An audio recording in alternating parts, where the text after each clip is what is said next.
চাই আছে time aid আৰু লৈ আহিছো প্লাই ষ্টৰী প্ৰেজেন্ট ফাৰ্ষ্ট অন টাইম এইড বিগ ব্ৰেকিং এক ভয়ংকৰ পথ দুৰ্ঘটনা জোকাৰি গ'ল সমগ্ৰ ৰাজ্য এক শুকাব পথ দুৰ্ঘটনাত নৱজিৎ দাস নামৰ এই আৰক্ষী বিষয়াজনে প্ৰাণ হেৰুৱাবলগীয়া হৈছিলে কৰুণ ঘটনা সংঘটিত হৈছিলে আৰু নিশা বাসগৃহত নশ্বৰদেহ উপস্থিত হয় আৰু তাৰ পাছতে সমগ্ৰ অঞ্চল জুৰি এক শুকাকুল পৰিৱেশৰ সৃষ্টি হৈছে কান্দোনত ভাগি পৰিছে প্ৰতিগৰাকী লোক আমি জনাবলৈ চেষ্টা কৰিছো এই মুহূৰ্তত প্লাই ষ্টৰী প্ৰেজেন্ট ফাৰ্ষ্ট অন টাইম এইড বিগ ব্ৰেকিং নিশা ওদালগুৰি বাসগৃহত আৰক্ষী বিষয়া নৱজিৎ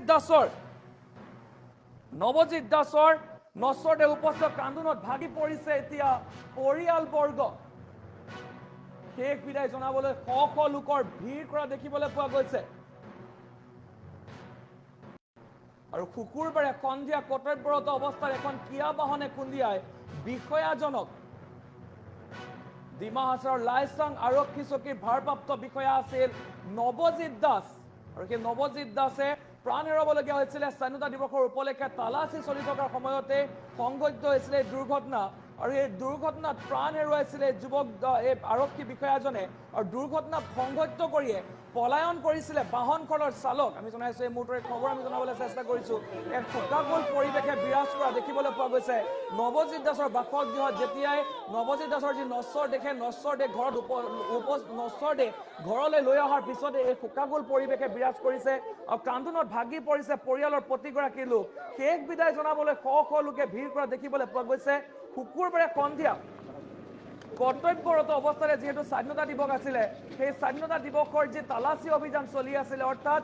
শুকুৰবাৰে নিশা তালাচী অভিযান চলি থকা সময়তে এই ভয়াৱহ ঘটনা সংঘটিত হৈছে আৰু তাৰ পাছতেই যিগৰাকী আৰক্ষী বিষয়াগৰাকীৰ নশ্বৰ দেহ ঘৰলৈ লৈ অহা হৈছিলে আজিৰ পুৱাৰ ভাগত ঘৰলৈ লৈ অহা হৈছিলে আৰু শেষ বিদায় জনাবলৈ প্ৰতিগৰাকী লোক উপস্থিত কালি নিশাৰ ভাগত যেতিয়া ঘৰলৈ লৈ অহা হৈছিলে তাত প্ৰতিগৰাকী লোক উপস্থিত হৈছিলে আৰু সকলো কান্দোনত ভাগি পৰিছিলে পৰিয়ালবৰ্গ কান্দোনত ভাগি পৰিছিলে আৰু এক প্ৰকাৰ এক শোকাকুল পৰিৱেশে বিৰাজ কৰা দেখিবলৈ পোৱা গৈছে আমি জনাইছো এই মুহূৰ্তৰ এই খবৰ আমি জনাবলৈ চেষ্টা কৰিছো এক ভয়ংকৰ খবৰ এক শোকাবহ পথ দুৰ্ঘটনা প্ৰাণ হেৰুৱাইছিলে এগৰাকী আৰক্ষী বিষয়া নৱজিৎ দাসে যিহেতু কৰ্তব্যৰত অৱস্থাত আছিলে এখন কিয়া বাহনে বিলাসী বাহনে মহতিয়াই থৈ গৈছিলে বিষয়াজনক আৰু তাৰ পাছত খুন্দিয়াই সেই বাহনখন তাৰ পৰা পলায়ন কৰিছিলে আৰু ইতিমধ্যে যিগৰাকী আৰক্ষী বিষয়াগৰাকীয়ে প্ৰাণ হেৰুৱাবলগীয়া হৈছিলে ভয়ংকৰ ঘটনাত আৰু এই ঘটনাৰ পিছতে সমগ্ৰ অঞ্চল জুৰি শোকাকুল পৰিৱেশৰ সৃষ্টি হৈছে আমি জনাইছো এই মুহূৰ্তৰ খবৰ আমি জনাবলৈ চেষ্টা কৰিছো টাইম এইড এক্সক্লুচিভ আমি দৃশ্যাংক দেখুৱাইছো আপোনালোকক এক ভয়ংকৰ খবৰ বুলি ক'ব লাগিব এক শোকাবহ পথ দুৰ্ঘটনা প্ৰাণ হেৰুৱাইছে এগৰাকী আৰক্ষী বিষয়াক হৃদয় বিদাৰক ঘটনা সকলো কান্দোনত ভাগি পৰিছে শোকাকুল পৰিৱেশে বিৰাজ কৰিছে সমগ্ৰ অঞ্চলতে আমি জনাইছো এই মুহূৰ্তৰ এই খবৰ আমি জনাবলৈ চেষ্টা কৰিছো এক ভয়ংকৰ খবৰ আমি দিবলৈ চেষ্টা কৰিছো এক শোকাবহ পথ দুৰ্ঘটনাত প্ৰাণ হেৰুৱাইছে এজন লোকে আমি জনাইছো এই মুহূৰ্তৰ এই খবৰ আমি জনাবলৈ চেষ্টা কৰিছো এক শোকাবহ পথ দুৰ্ঘটনাত প্ৰাণ হেৰুৱাইছে আৰক্ষী বিষয়া নৱজিৎ দাসে যিহেতু নৱজিৎ দাস আৰক্ষী বিষয়াগৰাকী কৰ্তব্যৰত অৱস্থাত আছিলে আৰু কৰ্তব্যৰত অৱস্থাত যিহেতু তালাচী চলাই আছিলে সেই তালাচী চলাই থকা অৱস্থাতে এখন বাহনে খুন্দিয়াই লৈ যায় নৱজিৎ দাস নামৰ এইগৰাকী আৰক্ষী বিষয়া আৰু তাৰ পাছতে এই আৰক্ষী বিষয়াজনে প্ৰাণ হেৰুৱাইছিলে আৰু যিখন বাহনে খুন্দিয়াইছিলে বাহনখন তাৰ পৰা পলায়ন কৰিছে আমি এই দৃশ্যাংশ আপোনালোকক দেখুৱাই আছো এক শোকাকুল পৰিৱেশে বিৰাজ কৰিছে হৃদয় বিদাৰক ঘটনা এক হৃদয় বিদাৰক ঘটনাই জোকাৰি গৈছে সমগ্ৰ অঞ্চল যি এক হৃদয় বিদাৰক ঘটনাই জোকাৰি গৈছে সমগ্ৰ ওদালগুৰি অঞ্চল আৰু নিশা বাসগৃহত এই নশ্বৰ দেহ উপস্থিত হোৱাৰ পাছতেই শোকাকুল পৰিৱেশে বিৰাজ কৰিছে কান্দোনত ভাগি পৰিছে প্ৰতিগৰাকী লোক এই মুহূৰ্তৰ এই খবৰ আমি জনাবলৈ চেষ্টা কৰিছো শ শ লোকৰ ভিৰ হৈছে শুকুৰবাৰে কৰ্তব্যৰত অৱস্থাত প্ৰাণ হেৰুওৱা এইগৰাকী আৰক্ষী জোৱানৰ বাসগৃহত প্ৰতিগৰাকী লোক ওলাই আহিছে ওচৰৰ ৰাইজ ওলাই আহিছে প্ৰতিগৰাকী চকুত কেৱল চকুলো দেখিবলৈ পোৱা গৈছে সকলো কান্দোনত ভাগি পৰা দেখিবলৈ পোৱা গৈছে আমি এই দৃশ্যাংশ আপোনালোকক দেখুৱাই আছো টাইম এইড এক্সক্লুচিভ দৃশ্য দেখুৱাই আছে হৃদয় বিদাৰক ঘটনা এক শোকাকুল পৰিৱেশে বিৰাজ কৰিছে সমগ্ৰ এই অঞ্চল ওদালগুৰি সেই অঞ্চল আৰু নিশাৰ ভাগত সেই বাসগৃহত আনি বাসগৃহলৈ লৈ অহা হৈছিলে নশ্বৰ দেহ আৰু সম্পূৰ্ণ আৰক্ষীয়ে যি মৰ্যাদা প্ৰদান কৰা দেখিবলৈ পোৱা গৈছে কান্দোনত ভাগি পৰিছে আত্মীয় কুটুম্বকে ধৰি পৰিয়ালৰ প্ৰতিগৰাকী লোক কাৰণ কৰ্তব্যৰত অৱস্থাত নিশাৰ ভাগত যিহেতু তালাচী চলাই আছিলে সেই তালাচী চলাই থকা অৱস্থাতে এই যুৱকজনে প্ৰাণ হেৰুৱাবলগীয়া হৈছিলে আৰক্ষী বিষয়াজনে প্ৰাণ হেৰুৱাবলগীয়া হৈছিলে এই মুহূৰ্তৰ এই খবৰ আমি জনাবলৈ চেষ্টা কৰিছো আগবঢ়াই খবৰ আমি জনাব চেষ্টা কৰিম দৃশ্যাংশ দেখুৱাই আছে এমবিএছৰ মাধ্যমত ওদালগুৰি প্ৰাথমিক আৰক্ষী বিষয়া নৱজিৎ দাসৰ নশ্বৰদেহ উপস্থিত হোৱাৰ পিছতেই এই শোকাকুল পৰিৱেশে বিৰাজ কৰিছে শোকাকুল পৰিৱেশে বিৰাজ কৰা দেখিবলৈ পোৱা গৈছে সমগ্ৰ অঞ্চলতে এক শোকাকুল পৰিৱেশে বিৰাজ কৰিছে ওদালগুৰি সেই অঞ্চলত আমি দৃশ্যাংশ আপোনালোকক দেখুৱাইছোঁ কিমান এক হৃদয়বিদাৰক ঘটনা যিটো এগৰাকী আৰক্ষী বিষয়া নিশাৰ আগত যিহেতু কৰ্তব্যৰত অৱস্থাত আছিলে তালাচী অভিযান চলাই আছিলে এই তালাচী অভিযান চলাই থকাৰ মাজতেই এই আৰক্ষী বিষয়াজনে প্ৰাণ হেৰুৱাবলগীয়া হৈছে আমি সেই দৃশ্যাংশ আপোনালোকক দেখুৱাইছোঁ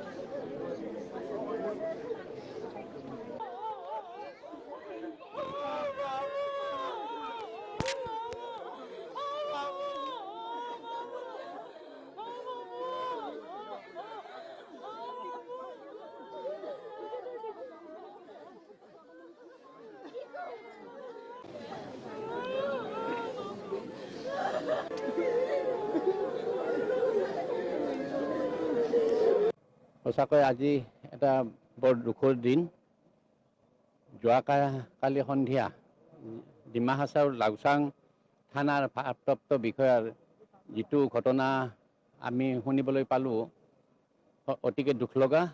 আৰু প্ৰচাৰ মাধ্যম বা বাতৰিৰ পৰা আমি যিটো কথা গম পাওঁ যে বুলিয়ে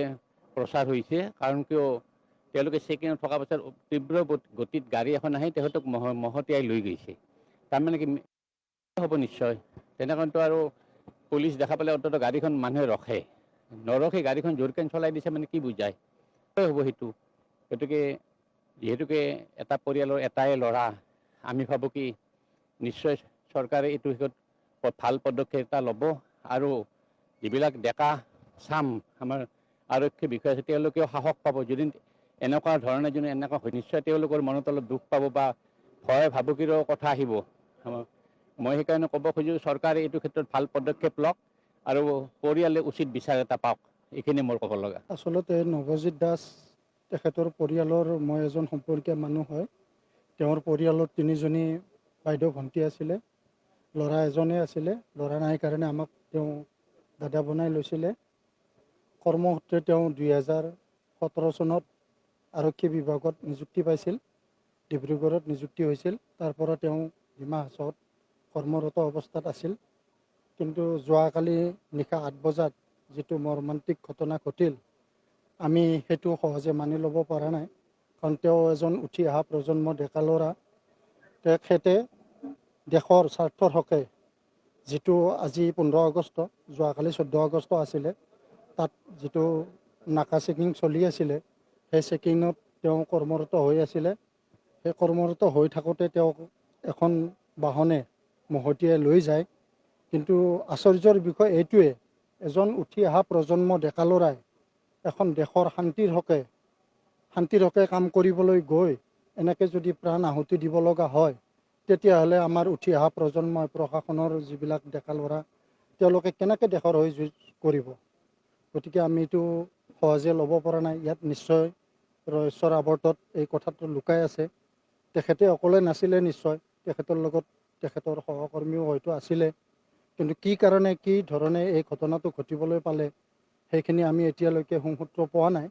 গতিকে আমি চৰকাৰক এটা অনুৰোধ জনাম এই ভাৰতবৰ্ষ স্বাধীনতা দিৱসৰ আগমুহূৰ্তত এজন উঠি অহা প্ৰজন্মই তেওঁ দেশৰ হকে শান্তিৰ হকে কাম কৰিবলৈ গৈ প্ৰাণ আহুতি দিয়াটো আমি সহজে মানি ল'ব পৰা নাই এইটো ন্যায়িক তদন্ত হ'ব লাগে আৰু তেওঁৰ নৱজিৎ দাসৰ এজনী 3 বছৰীয়া কন্যা সন্তান আছে তেওঁৰ ভৱিষ্যতৰ কথা আছে ঘৰখনত একমাত্ৰ উপাৰ্জনৰ পথ আছিল নৱজিৎ দাসে তেওঁ যিহেতুকে প্ৰাণ আহুতি দিব লগা হ'ল দেশৰ হৈ বুলিয়ে ক'ব লাগিব যিহেতুকে আমাৰ স্বাধীনতা দিৱসৰ আগমুহূৰ্তত তেখেতে কৰ্মৰত অৱস্থাত প্ৰাণ আহুতি দিলে গতিকে এইটো চৰকাৰে ন্যায়িক তদন্ত কৰি দোষীক উচিত শাস্তি দি আৰু তেখেতৰ পৰিয়ালক চৰকাৰে যাতে উপযুক্ত হেৰি দিয়ে মৰ্যাদা দিয়ে সেইটো আমি বিচাৰোঁ এইখিনিয়ে মোৰ ক'ব লগা আৰু আজি নশ্বৰদেহ এইমাত্ৰ আহি পাইছে ঘৰ এতিয়া তেখেতক সৎকাৰ কৰাৰ কাৰণে লৈ যাব